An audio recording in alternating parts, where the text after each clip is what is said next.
Hello students, welcome to Narayana online classes. Students, in this class, I would like to discuss with you the assignment key. Reading first question students. What is micturition? You know that the urinary bladder, if you suppose take an urinary bladder temporarily stores the urine. So urine is temporarily stored inside the urinary bladder. After certain time, external urethral sphincters and internal urethral sphincters, they kept open, or when they contracts, generally the tip of the urinary bladder called urethra, which opens, and when urethra opens, what will happen? The stored urine slowly comes out. So hence, the removal of urine, which is temporarily stored inside the urinary bladder, is called as micturition. So the excretion or disposal of urine that is present in the urinary bladder is called as a micturition. So the micturition starts with the storage. Storage leads to contraction of external urethral sphincters. When they contract, the urethra kept opens and urine goes out of the urinary bladder. This entire process is called micturition. So moving on to next question students. What is uremia? What do you mean by uremia? When both kidneys fails to function properly, blood will be accumulated with urea. Blood will be accumulated with urea. This condition is called as a uremia. Accumulation of urea in the body fluids is called uremia. Moving on to next question. Third question. What is ESRD? ESRD is nothing but end stage. ESRD is nothing but end stage renal artery disease. The ESRD is nothing but end stage renal artery disease, which is considered as a ESRD.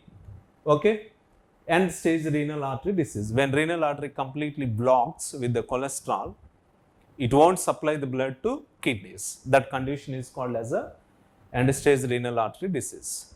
Okay, moving on to next question. What happens if both kidneys fail completely? If both kidneys are failed to function, what will happen? First thing is the nitrogenous waste such as like urea accumulates. Nitrogenous waste accumulates into the body. Nitrogenous waste accumulates into the body. So that is the first thing will happen. And osmotic balance of the body fluids will be disturbed. What do you mean by osmotic balance? Osmotic regulation or osmotic balance. Osmotic balance of the body fluids. Osmotic balance of the body fluids will be disturbed. So osmotic regulation also gets disturbed.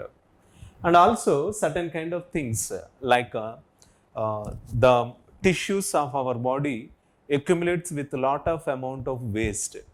Lot of amount of nitrogenous waste will be accumulated in the tissues.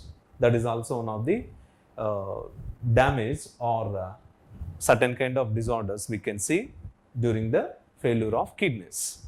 So next thing, body temperature also gets disturbed. Body temperature also will be changed. So these are the different changes occurs when kidneys fails to function. Finally, it leads to death of the patients. Moving on to next question.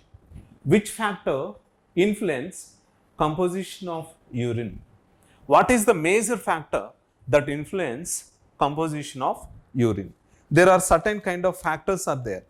Here, the composition of urine influenced by some factors. What are they? First factor is here presence of more urine.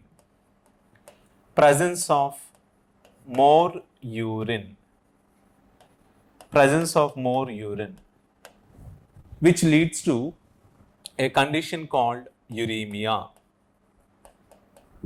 Uremia. And second one, here second thing is proteins deaminated by the liver. Suppose take proteins. Proteins are deaminated by the liver. What do you mean by deamination? What do you mean by deamination?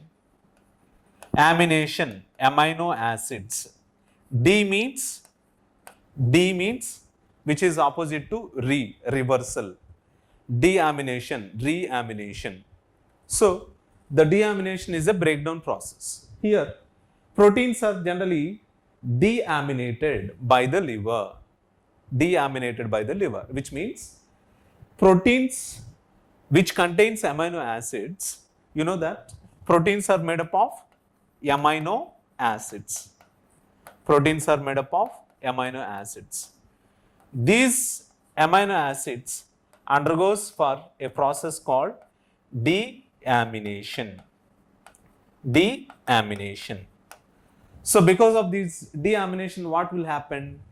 Nitrogenous waste will be produced by the liver. This nitrogenous waste will not go out of our body. So hence, because of deamination, nitrogenous waste appears in the body. That is also one of the factor. So deamination is also one of the factor that influence composition of urine. If there is a deamination, what will happen? Proteinous components, nothing but nitrogenous waste, rapidly increases in the urine. Moving to next influence. Even sugars are also appears. Even sugars are also appears in the urine. So sugar is also one of the factors that influence composition of urine. So if there are more sugars like glucose or fructose, what will happen? That is also one of the disorder. Presence of excess sugar is also one of the disorder. So this is the assignment key for this assignment. Until then, be safe. Have a brightful day. Thank you.